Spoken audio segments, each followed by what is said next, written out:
The most fundamental question that one must ask oneself is, what is the point? This painting should not be taken lightly. And so you probably notice that it's oil on canvas and it's white. And all of a sudden in the middle of the painting, you will notice there is a black point. And the reaction of the viewer will be, what is the point? Thereby really answering the fundamental question and the purpose of the painting and the title of the painting as well, which is, what is the point? As I contemplate on my own painting, I draw it back to my years in politics, 34 years, and what was the point of that? The point of that was to improve the human condition, right? You know, back in 2010, there was no hospital, no subway, no 900-acre park, no university, no downtown core. Today we have that. But what's really important is that we are creating conditions where people can live happy and fulfilling lives.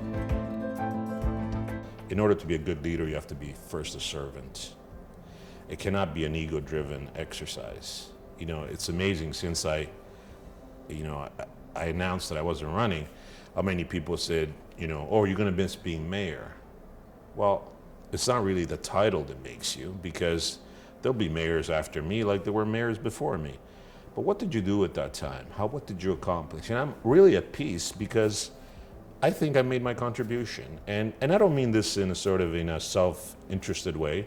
I mean it as, I was given an opportunity to serve, and I did. But I've been serving all my life, I was assistant to members of parliament. I ran campaigns, student politics. I mean, you name it, I was involved in it.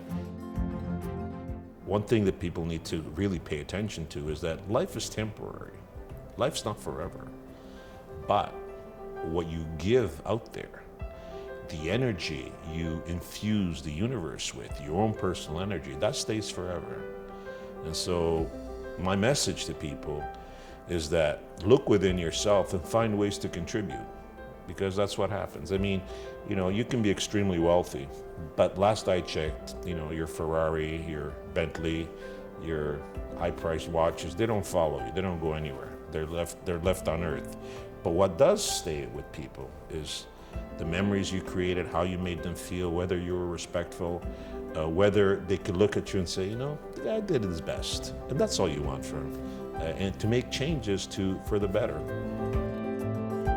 And I leave public life with 8 out of 10 people approving of my leadership. And that is, after 34 years, truly exceptional. It brings joy to my heart, but not because I say, oh, look how great I am. It just means I was, I was doing the right thing for people, and people appreciate it. Because in politics, people, don't have necessarily a positive view of politics. So when you get 8 out of 10 approval rating, you're happy. The next mayor is very fortunate because he's inheriting a city that is in great shape, the best shape it's ever been. And certainly was not my experience. I inherited a messy situation here in the city, but maybe that was my purpose, to come here, clean it up, and make sure that the next person could take it to the next level.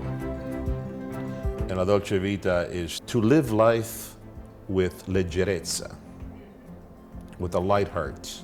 Yeah, there are problems. Yes, there are challenges. Yes, life is not perfect, and there'll be ups and downs. But at the end of the day, one thing I will tell people is that life is beautiful, even when it's ugly, because it gives us a chance to experience everything, right?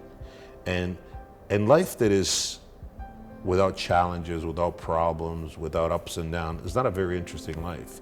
You could only understand pleasure when you've experienced pain.